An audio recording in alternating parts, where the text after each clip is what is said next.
might easily have completely burned in a forest fire, and then there would be a point down at the other end where there had been quite a bit of disturbance that would affect the water regime, and it might be, well, more than 15% in some cases. So really, 15% it might be within an NRB window, but it could very well be arbitrary and outside it. So probably a better approach is to look at NRV of disturbance in the hydrology regime and changes in annual water yield, and then look at anything that we might be proposing to change, say the harvesting pattern, and seeing if we're within that, and if so, then that might be okay, particularly if it's occurring at different places in the landscape at different times. So we've used the NetMap tool to subdivide our FMA into watersheds, working from the smallest to the larger, and we'll be doing analyses of our harvest plans to see whether or not they're going to fit within this natural range of variability window for water yield, for example.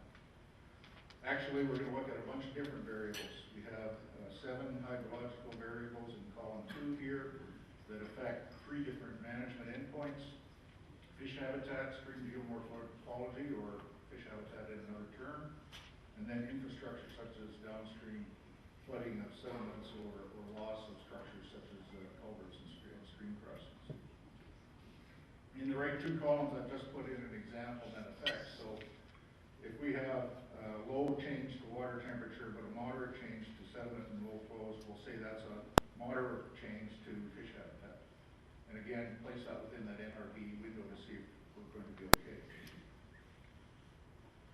So in the upland, when we start thinking about acting like fires, we start thinking about the patterns that we have used in the past and how we can alter those or change them so that they're more similar to what fires might do. Here's an example from our FMA. The area in the right, circle on red, was a natural disturbance pattern approximation from the get-go. So you can see the pattern of harvesting related to that, and that's somewhat similar to a fire.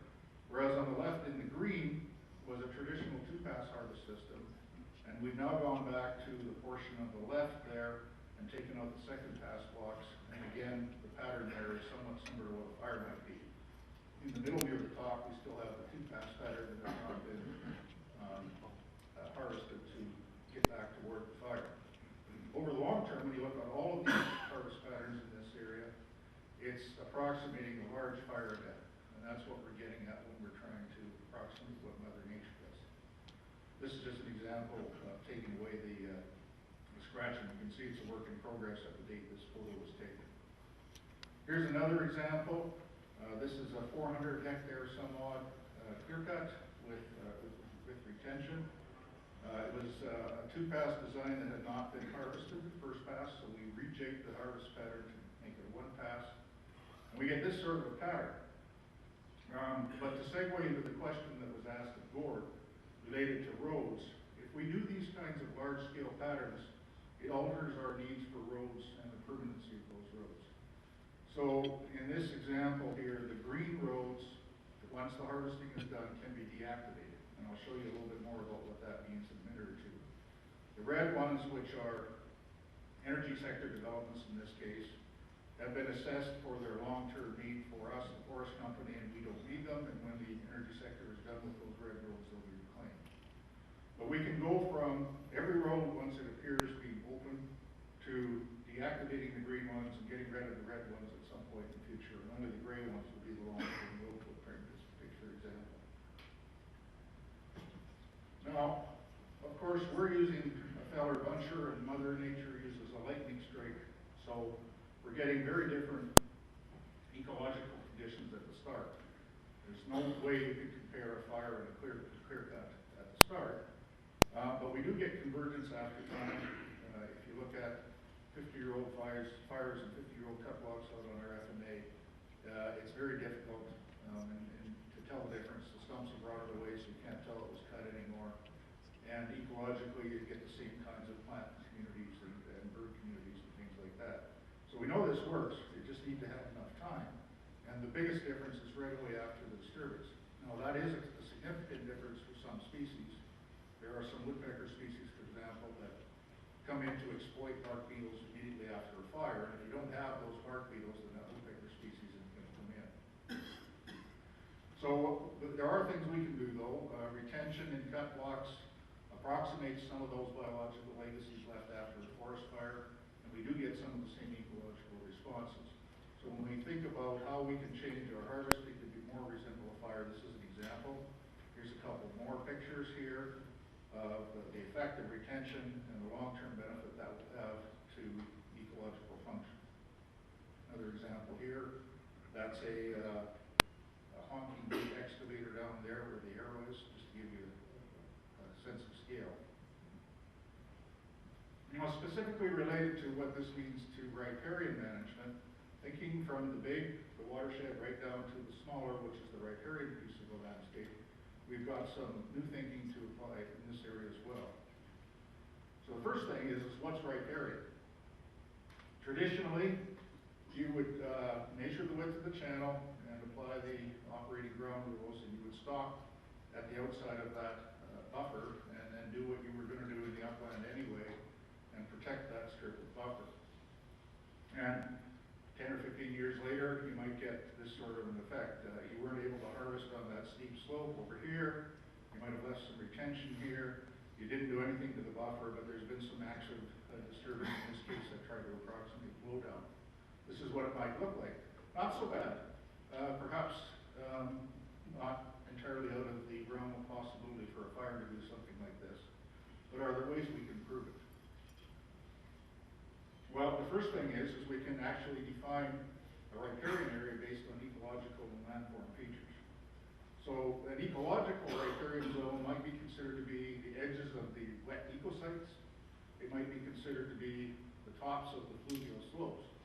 And in fact, that's what we've used as our definition, is ecosite edges or tops of contemporary fluvial slopes. And when I say contemporary fluvial slope, on some of these rivers in the foothills, glaciers formed all kinds of fluvial slopes. In some cases, there might be 15 or 20 fluvial slopes working away from the water.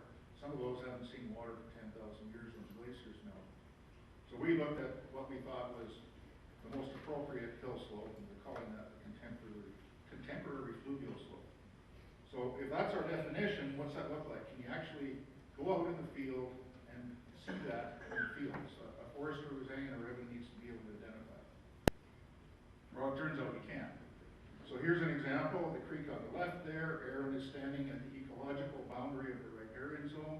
You see a very distinct change in plant community from the riparian to the left to the upland to the right. Here's another example, a stream in an incised valley. The tops of the hill slopes are the boundary of the riparian zone in this case. On a bigger river, the top of the hill slope and also the ecosite change, you see actually a distinct tree species composition change here. And on an even bigger river, it gets even wider. But it doesn't have to be wider. In some cases, like on the left here, the stream oxbow, actually the upland boundary of the riparian zone is right there. Whereas on this one, it's way over here. So first we needed to define it ecologically, and then we needed to be able to identify it in the field. And then we had to figure out how to map it. So we spent some time with our contractor, Greenland Forestry, to work out how we would do this. And I'm going to provide a vast oversimplification. Sorry, Derek, not doing you justice. But here's some area that we've had done already in our FMA. We used the channel classification developed by Rich McCleary, and it's based on LIDAR, and it says if there were water there, this is where we would expect it to flow. But all the areas in red, in fact, are not where water flows because there's not enough water there to carve out a channel. So you can take that away, reclassify the channels that are left into the light blue, which are the non-fluvial or seepage channels, where water does not have enough power to form sand and gravel and move it. And the dark blue areas where water does have enough power, the fluvial channels. And it's distinct there because this is also a representation of where fish are and where fish aren't. So the next thing is mapping those riparian areas using the definition. And there's a lot of steps that go between that last slide and this one that I've glossed over, and I apologize, but if you'd like to know more about how it was done, see me later or see Derek, he's here today. So summarizing, to maintain ecological function in riparian areas, we need to classify the passive and active areas within these riparian areas once we've got them mapped. We want to harvest in the active portion of the land base in a way that approximates the natural disturbance, in this case fires and floods. And we certainly want to maintain that LWD function, because remember, the biggest difference between the natural agents and harvesting is we take the trees to the mill, and after the natural agent, that dead tree is available to support ecological function. So we have to be careful to leave enough behind that we're going to maintain that function and still be able to take some trees to the mill. Remember also that the vast bulk of these riparian areas are going to be non-harvestable because they simply don't grow productive crops and trees, or because they're on steep slopes or they're inaccessible. So we only have a very limited opportunity to use harvesting as a tool to help us with EBM and riparian areas. In particular, on our FMA, many of the mid-sized fluvial channels are in very steep and sized valleys, and simply we don't have the operational tools within the cost envelope to be able to use harvesting as a way to disturb these. So if it's necessary to maintain disturbance in those, and we're suppressing fire, we're going to have to find ways over the long term to introduce disturbance in here if we want to maintain function. And harvesting is not going to be the tool, probably. So back to the example. An alternate way of looking at this particular issue is use the ecological riparian zone. We have an inoperable slope here. We have a 10-meter function zone where LWD recruitment of the channel is most important. And we might take perhaps a few trees out of that, but we would leave the ones that lean toward the channel and that we know will fall toward the channel, and only take ones that might fall away from the channel. And we also have the opportunity, if we wish, to actually take wood from outside that 10-meter zone and place it in there if we feel we needed more wood. On the floodplain, we might do something like shelter wood and take a portion of those trees. Up on the terrace, which is drier, we might do variable retention or with reserves. And what might that look like? Something like this. But here's some actual examples. This is a white spruce shelter wood on the Great River floodplain that we installed back in 1990, the area within the white. So we took a portion of the trees, actually about 50% of the merchantable volume at the time. This is what it looked like 10 years after harvest, and you can see the younger trees. These are a combination of natural regeneration and actually planted spruce. So we did go in there 4 or 5 years later in the winter with a small excavator and screed some sites and hand-planted spruce. But the intention here is to have a shelter wood, a permanent shelter wood on this site. We would come back every 30 or 40 years and remove another portion of the mature trees and maintain ecological function through time as a gap dynamic disturbance system along the floodplain, because at any time the Great River might actually flood through this stand, and we want to have maintained permanent forest government.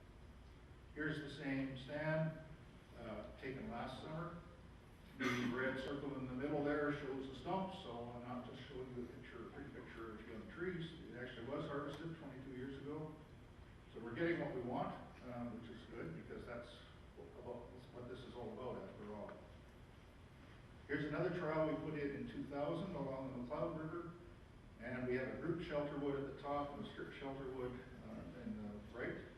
And note that these trials were on a very extensive riparian area, well outside the 60-meter buffer you would need to put on the river with the ground rules. So if we were to apply the ground rules to the letter of what they call for, you put a 60-meter buffer on the river and clear cut behind it. But that was not ecologically appropriate in sites like this, we thought.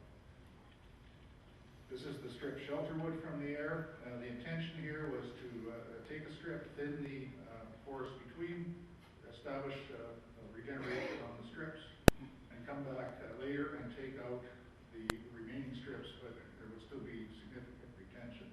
We haven't gone back and taken the second cut in this area yet, but hope to do so within the next few years. The group shelter wood was a similar prescription, only in this case it was small clumps and patches, and actually the bulk of the disturbance you see there are the access trails between patches, not patches themselves. This is what the group shelter wood looked like last summer. So So we've got pretty good regeneration in some of these patches, and that's a combination of natural and planted.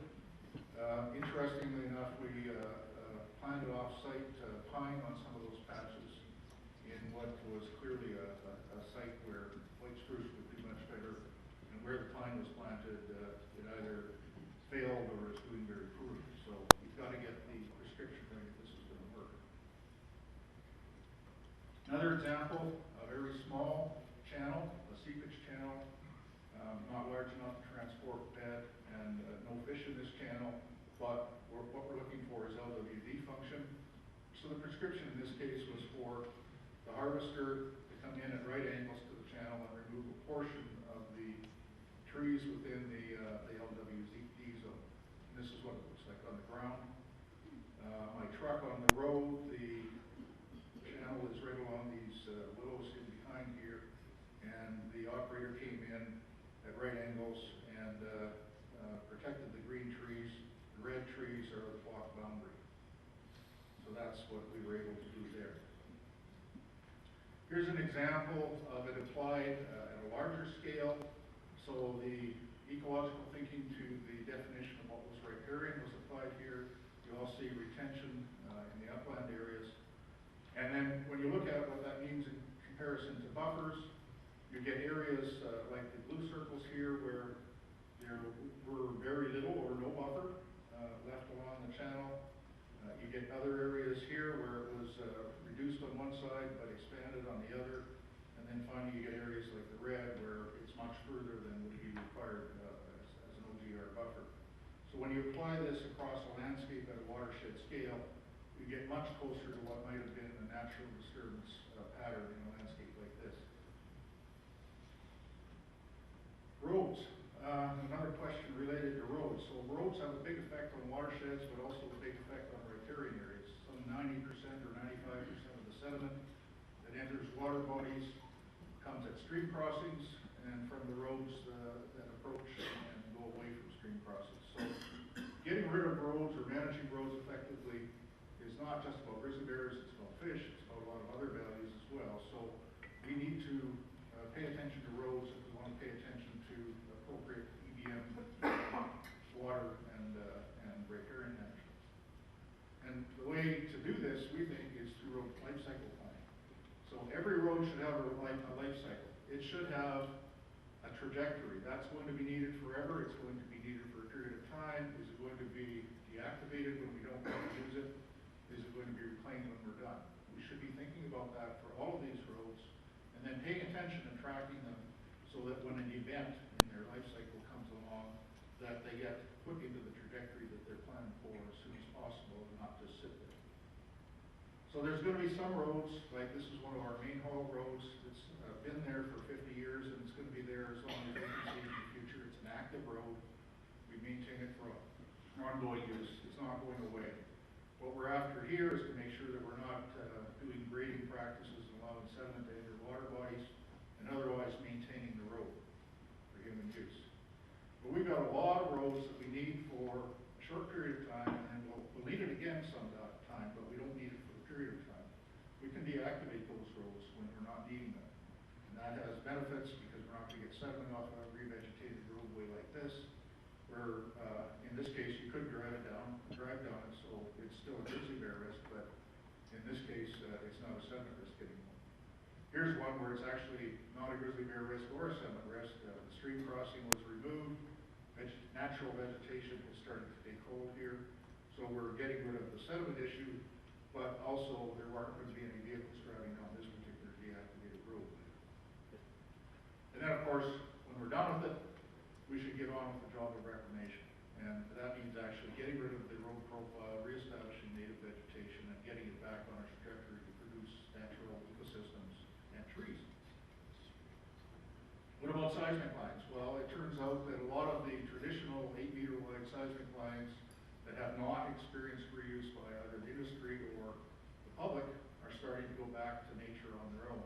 So we need to recognize this and celebrate it, but also plan for those areas that need assistance to see whether or not they can be put onto a restoration trajectory more quickly.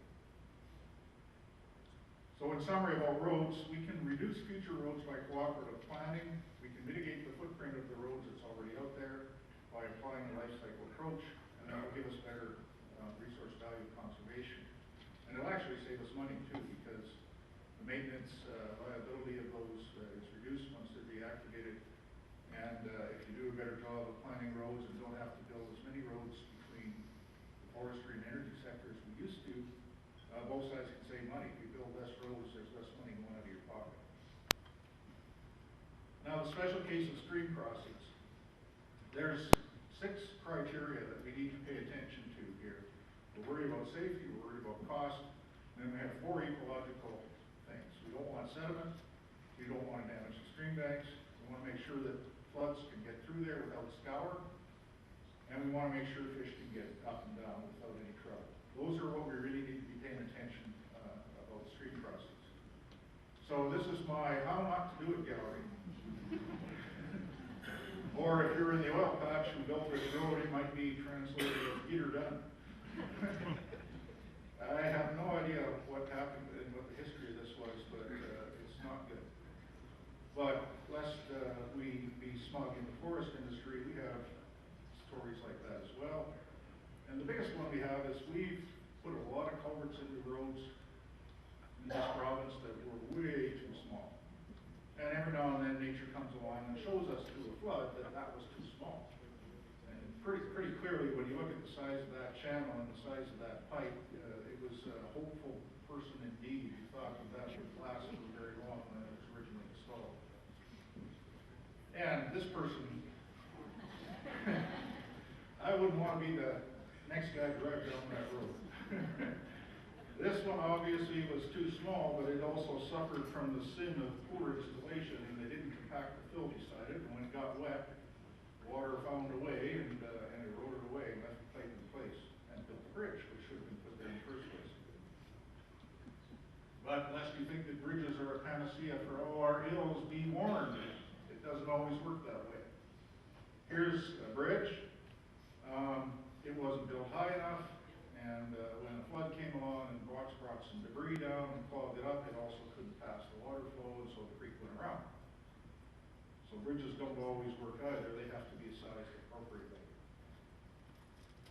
The Foothills Stream Crossing Partnership is an organization working out of Hinton there, attempting to tackle this issue. And the first thing they developed was a stream crossing inspection manual on how to go about learning about these crossings.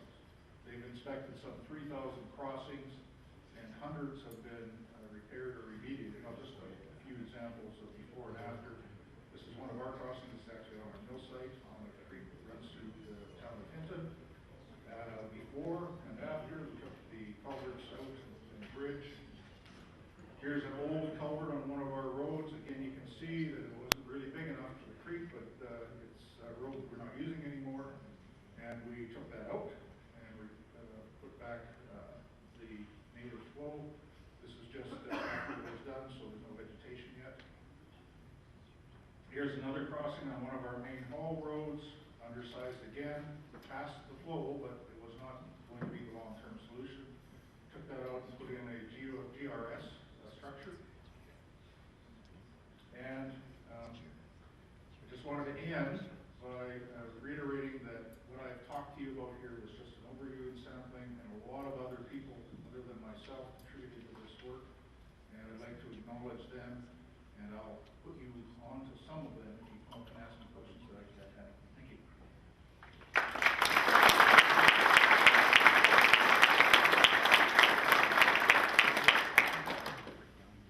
Anybody got any questions?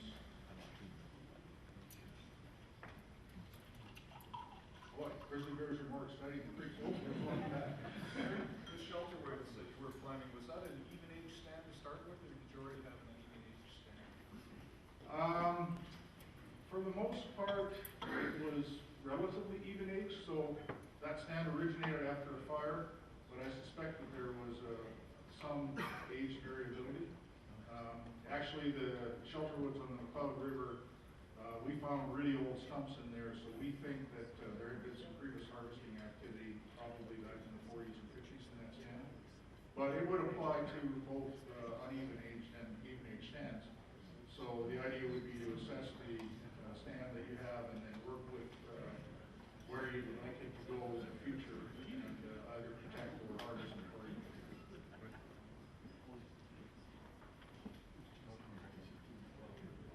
Okay, thanks a lot. I'm sorry, I just. I'm wondering, we have the selection of within the riparian area as an option.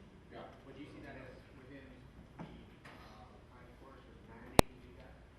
And I guess how would that sort of stack up against something that maybe an audit where ground rules have a measurement? How would you see that?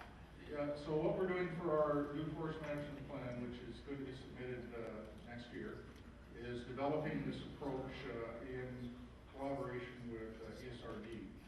And we're doing the mapping right now, and we've developed the overall package, I guess, the plan. And it's our intention to submit with our FNP, and if it's approved, that will actually replace the OGR RFNA. So we won't be measuring buffers anymore. We'll actually be going out, identifying where the ecological thing is, and developing prescriptions from the toolbox, depending on the ecological conditions and what our objectives are. So we'll actually build it into our spatial harvest sequence. And then the planning forester, silviculture forester will just be following the choices according to the spatial harvest sequence. Okay, Chris?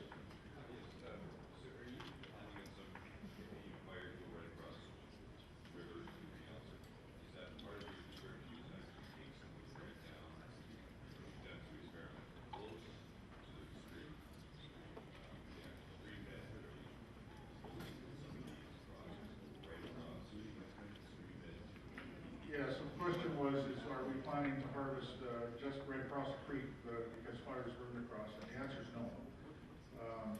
We recognize that these riparian areas are very diverse and have a lot of values. So what we're trying to do is fit harvesting in there as a tool to both introduce some plant disturbance, but do it in a way that we're going to try and maintain the values. We don't want to, just because fires burned across and maybe a big pulse of sediment went in after it rained, we don't want to do harvesting like that. So we want to maintain large degree function. We'll make sure that where we harvest, we're trying to maintain those other values as best we can, with the idea that some of those will grow back over time. And we can be smart about this. Fire is capricious. We don't know where like it's going to strike and the fire's going to start. But we're planners. We have the opportunity of doing riparian disturbance in a way that to have our cake and eat it too if we can. So if we've got, say, a high value bull trout spawning spree, and we could harvest close to the channel or extensive within that watershed, we may choose not to do that, just because it's a high value bull trout stream. Whereas the next creek over here that doesn't have fish spawning values, we may be a little bit more aggressive in how much disturbance we would apply to that one. So we're going to try and place disturbance. My sense is that with the inaccessible, the wet, the non-commercial, we are not going to be able to use harvesting to even approach the rate of disturbance that would have occurred in those areas with fire. So we're still going to be gradually changing the regime to less disturbance.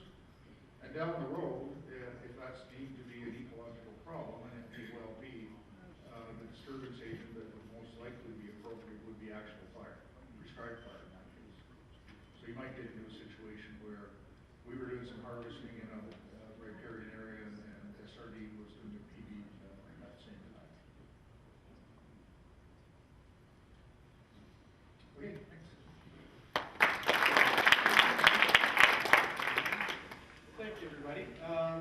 So today what I'm going to talk about is boreal forest birds. And in general, when I refer to boreal forest birds, I'm really going to be talking about the songbirds. So the pretty ones, the colorful ones, the ones that sing a lot, and the ones that have the common sense to get the hell out of here in winter and go to someplace warm and then come back every year. So what I want to do today is take you through, I think, very similar to what Rick and Gord have done. Talk about, forestry's activities on the landscape, how they influence birds, how those add up, and maybe there's some additive effects, or perhaps there's synergistic effects added in by working with other industries, things like the energy sector, and talk talk a little bit about some tools that we're trying to develop to help people like yourselves make better decisions about how your plan will influence wildlife in an effort to, balance economic, social, and conservation needs. So, cumulative effects, what I mean by that is, to be honest, it's everything. It's all the things that humans do that add up to influence ecosystems and influence wildlife. So that might include a bird running into your window, you driving over one in your car, feeding birds at your bird feeder. That is a cumulative effect. It adds up and influences the way that bird dynamics work. But today, what I want to focus on is changes to boreal forest systems caused by land use. I'm going to talk about this from the perspective of a little bit about climate change, a little bit about energy, and a little bit about forestry. So what I'm really talking about is landscapes that start like this, and little tiny changes happen to them that cumulatively over time add up to something much more substantial. So this is the situation that we're in the boreal. Much of the boreal forest is still relatively what I would call undisturbed, with many areas that have no roads, they have no human activity whatsoever. But we're adding in all of these small little changes, cut lines, well pads, pipelines, and forestry activity. And in some circumstances, we end up with landscapes that look like this. And I think most of us can agree those are not landscapes that look natural. They're not landscapes that probably act natural. And what we're looking for is to understand how can we take and do these activities in such a way that allows us to maintain more of the natural processes that we would associate with a landscape like this. So today what I want to do is I'm going to talk about how I'm going about understanding cumulative effects on forest birds. Really what I'm going to do is I'm going to talk to you about how many birds are there and in what kinds of habitats. I'm going to talk about the need for integration of people's information. And what I want to do is take a step back from maybe the FMA by FMA approach and show you what we can do at continental scales when we actually collaborate. I'm going to talk a little bit as well about how we then project change both forwards and backwards in birds based on the amount of habitat. Then we'll talk about a little bit about exceptions to just using habitat modeling. So habitat modeling is a very common approach to figuring out how your land use or how your activity will influence biodiversity. We're going to talk about some of the more subtle aspects, things that you have to take into account if you're really trying to account for how human and land use influences biodiversity. And ultimately what I hope to show you is that there's a variety of tools out there that allow you to do things like plan for grizzly bears, plan for fish, plan for birds. It becomes a little bit overwhelming and daunting for a planner when they've got to deal with all these things, but I think it's important to recognize that all of these tools are starting to become much more available, much more in common, and are available to you. So, what has been done to understand cumulative effects on boreal songbirds? Well, what I as an academic do, and what I get credit for, is to write papers. So I do this, and I write a whole bunch of things about the effect of this, the effect of that, the effect of this, the effect of this, the effect of that, the effect of that, and you guys get really, really bored and say, I really hate writing and reading scientific papers. The bonus of these is we tell our story to scientists. Other scientists can then understand some of the patterns that we're seeing, how they might influence the bird. But what happens is, all that happens with this kind of information is a qualitative assessment by people like yourself. You might read it or see me give a talk, or you might hear somebody say, I read this paper and it said that, industry X has this kind of impact. But that doesn't allow us to plan. Reading papers does not allow that. It simply provides a story that you can then use to start saying, well, I got to figure out how to integrate this within my planning. So this is what the project I want to talk about is all about. It's trying to give you that tool so you don't have to go read all of the papers. You can actually get information from one place, a centralized location, in a standardized way that allows you to make decisions. So this is called the Boreal Avian Modeling Project. And I just realized, of course, the website link is not up here, but for those who are interested, it's www.borealbirds.ca. And what this project is an attempt to integrate all of the information on boreal forest songbirds and how they react to land use in a coordinated and standardized way. And what you can do is you can go to our website, and on our website you can literally go down to this little box, type in the name of the species that you're interested in, and it will provide both a literature review that tells you a little bit about the bird's life history, those kind of things, but it also provides quantitative, standardized estimates of how that bird reacts to different natural variation in systems, human-induced changes in systems, and it provides a series of planning tools that you can use in your operations. So what is this built from? Well, instead of taking literature and just doing a review of it, what we did is we actually had the gall to go and ask every single person we knew, including forestry companies, including oil and gas companies, including private researchers, for their data. Now, I'll tell you this right now, that is not something that usually works. People say, go to hell, I collected my data, I don't want to give it to you. But people were in fact remarkably willing to come forth. And right now we have about 300,000 locations across all of Boreal Canada. So these are called are point counts, and these are standardized ways that people stand at a location, they record the number of birds that they hear and see, and then they put it into a data set. And what we've done is standardized all that data to a common framework, and we now have the ability to forecast or build models for the entire boreal continent, okay, or continent, the boreal forest of North American continent, including Alaska all the way over to Newfoundland. More and more data is coming in every day. This is actually about a year old, and we've now filled in huge chunks in Quebec and also in the northwestern corner of Alberta. To put this in context, in Boreal Alberta, there are 52,465 point counts done in the past. So we have a huge body of information. We no longer have the excuse to say, we don't know what's going on, so what, we can't do anything about it. The point is we have lots of data and lots of information to use. So, what we're trying to do, one of the challenges that we have with this data, and what I want to emphasize just to some of you that are doing bird surveys and bird monitoring, is that a lot of people kind of just report the qualitative. They say, I found more birds here than I found over there. Or they talk about habitat selection. And there's numerous problems with this approach. Because what you're going to see, and I think you're starting to feel it as a forestry industry already, is that policy and legislation don't talk about relative suitability or percentages, they talk about absolute numbers. You can't destroy one nest, you can't destroy 10 nests, you can't destroy 100 nests.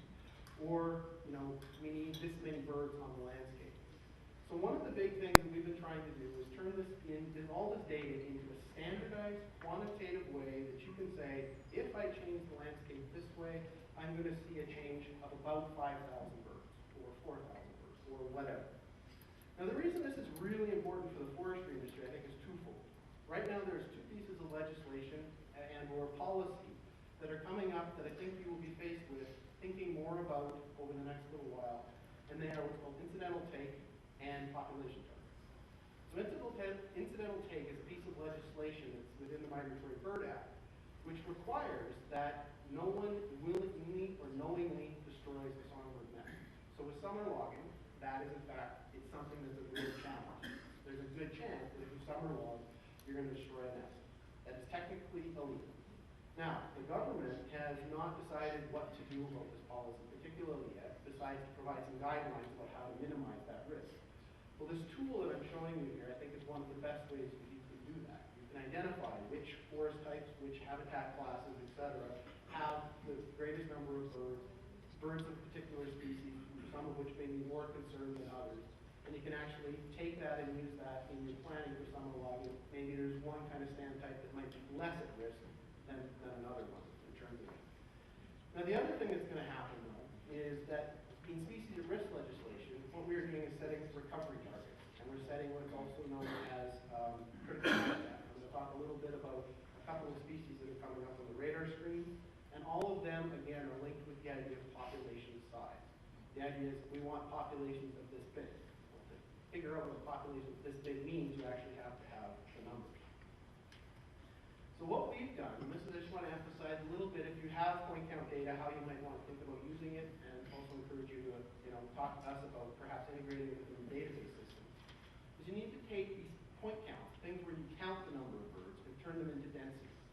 Well, density really is just count divided by area, but it has to take into account two things. The probability that a bird sings when you're there, and the distance over which you can hear it. And one of the things that I want to emphasize here is that when you just stand there and get some relatively coarse data, if you don't convert it to density, you can never be sure exactly what you're getting, because maybe the bird was there and you just happened to miss it because it wasn't singing when you were there. And another thing that's really important is when birds sing, the distance over which you can hear them is completely different for different species. You can hear a raven from about a kilometer, you can hear a golden crowned kinglet from about 40 meters. And so how we actually take these counts really influences how we perceive how many birds are out there on the landscape. Now the telling you a little bit about the statistics here. It's not because I want to turn into statistical gurus, but it's really important in understanding the size of a population.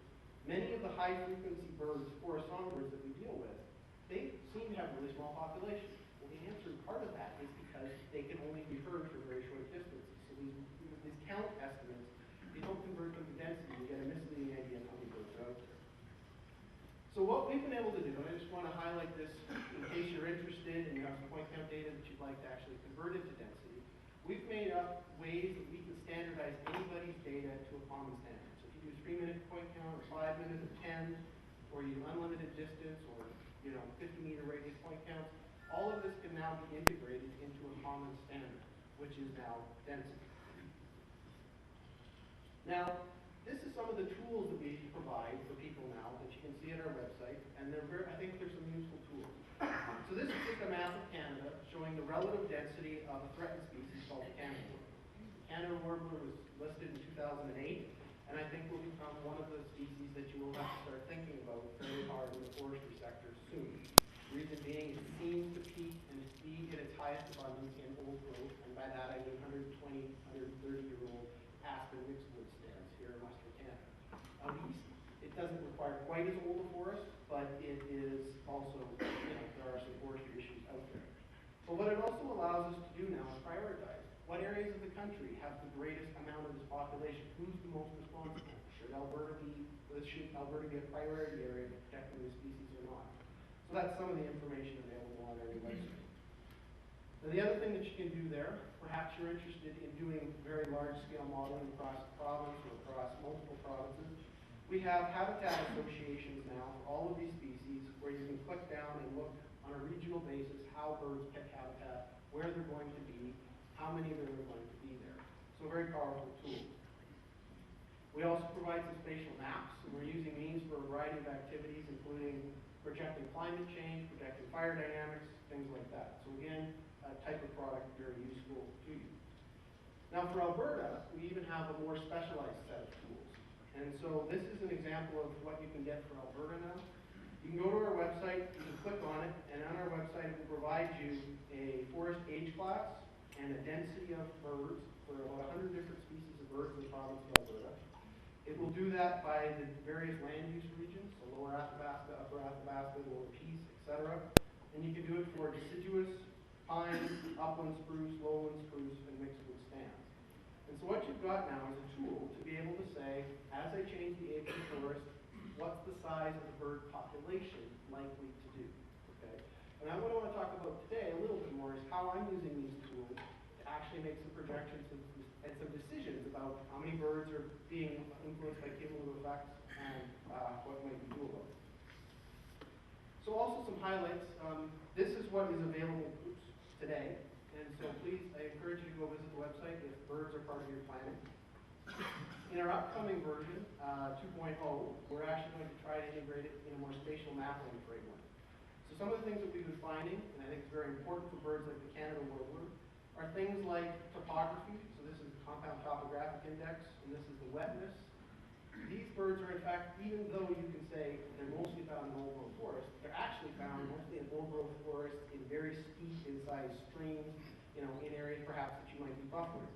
So in our upcoming version, what we're hoping to do is get even better resolution to be able to give you very clear and specific places where that bird is most likely to occur. Now, with those models, we have a very good understanding. I think I just want to emphasize that once more. We know, forest age class, we know forest type, and we have a very clear understanding of where birds are going to be found now. It's all available to people in a standardized way, and they can now start to use it.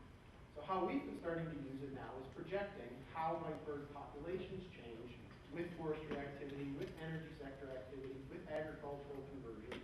And we do that through a tool known as ALCES. I don't know how many people are familiar with ALCES, but what it is it's a landscape simulator built by Brad Fox.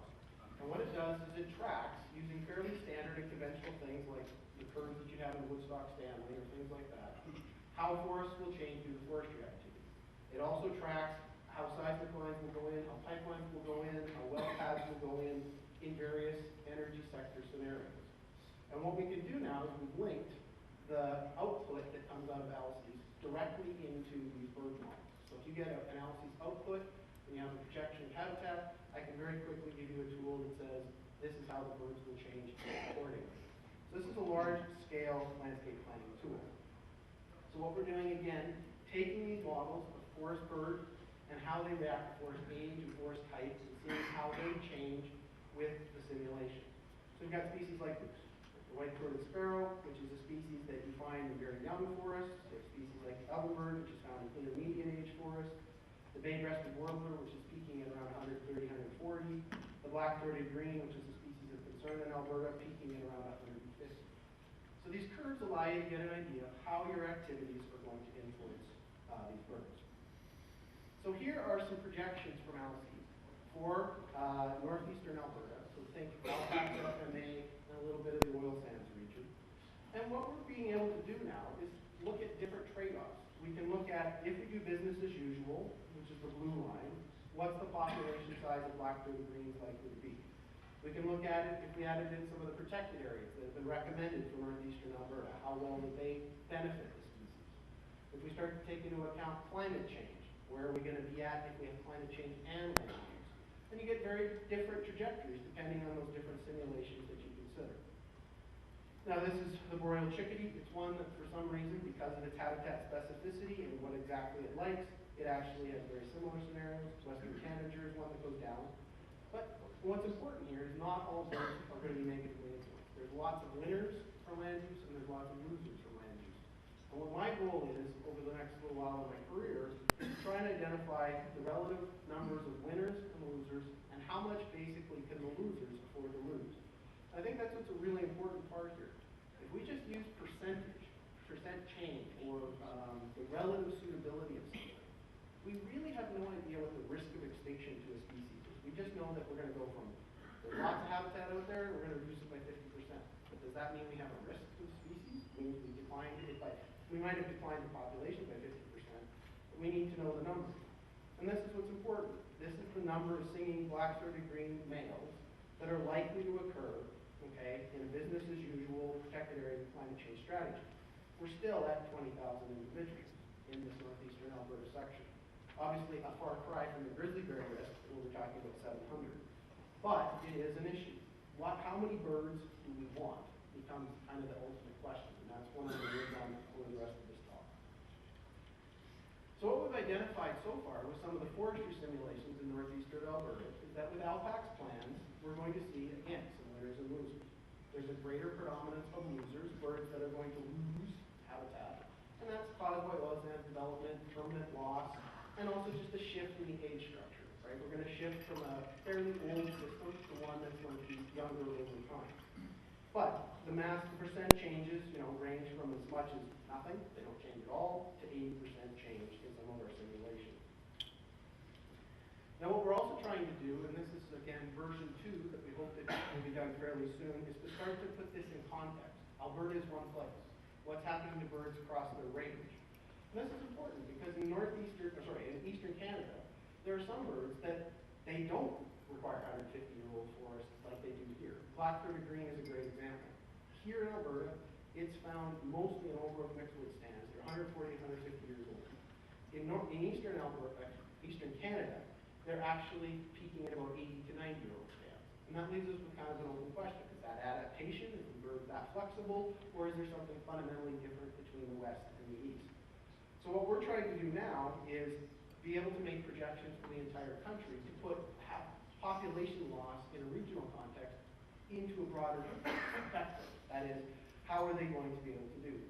So what we've done is, in collaboration with Steve Cumming at the University of Laval, is we've taken all the AVI data across the country and standardized it to a common standard. So we have a database of all of the different forest resource inventories across Canada that now all talk to one another, which I gotta tell you, I wish you guys would have done that in the first place, because it was a lot of work. But, anyway. And what we're working now is on simulations that allow us to project what is the likely scenario for birds across Canada, based on forestry and also based on climate change.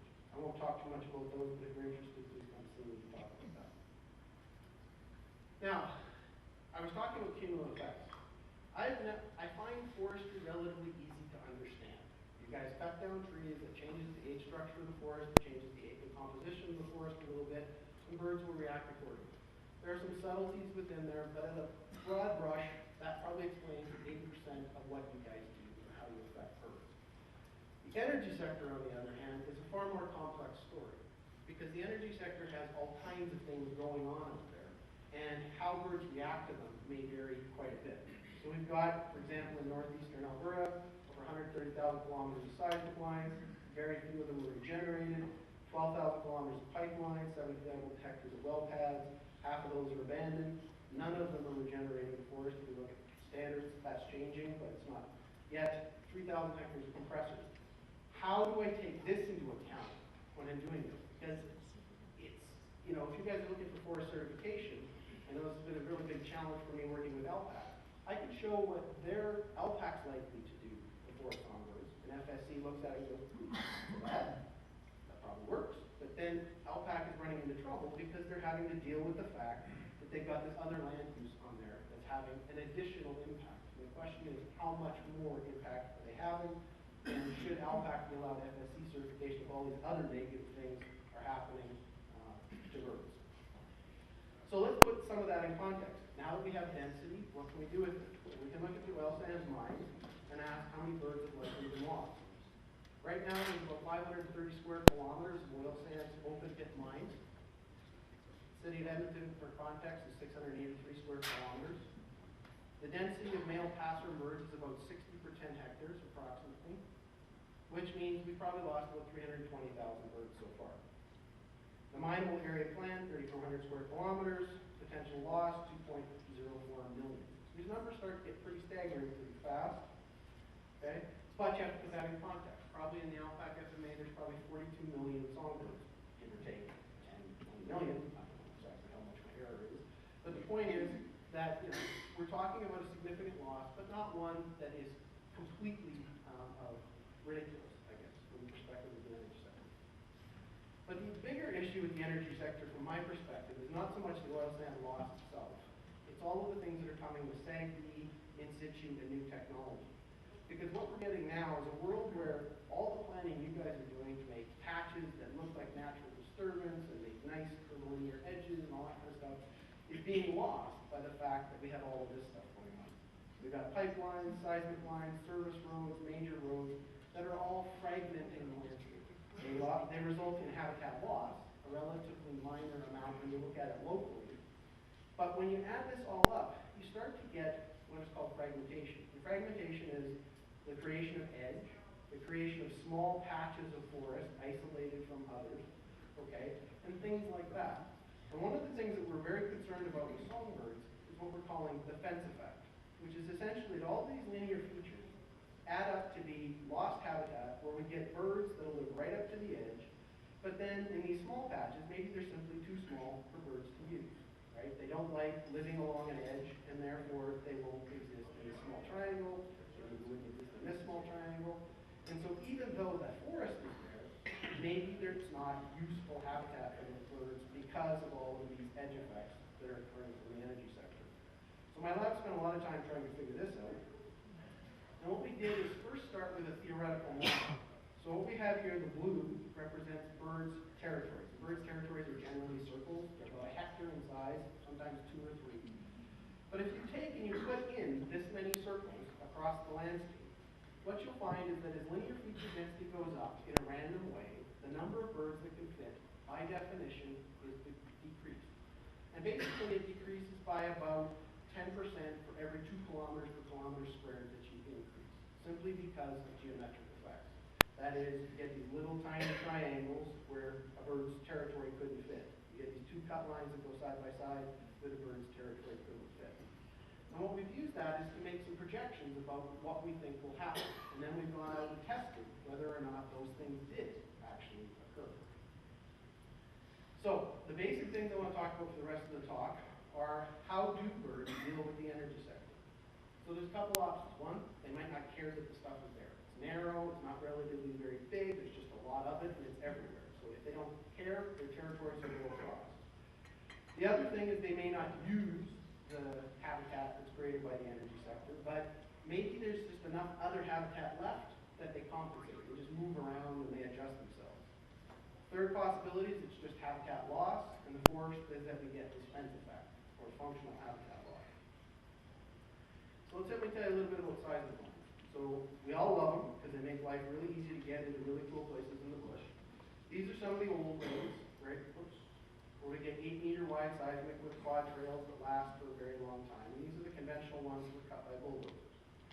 Now we're shifting, especially in the northeast part of the province, to low impact seismic. These might be made by a mulcher, 1 to 2 meters wide, and it's really rather hard to see where this cut line is, but it's right in here.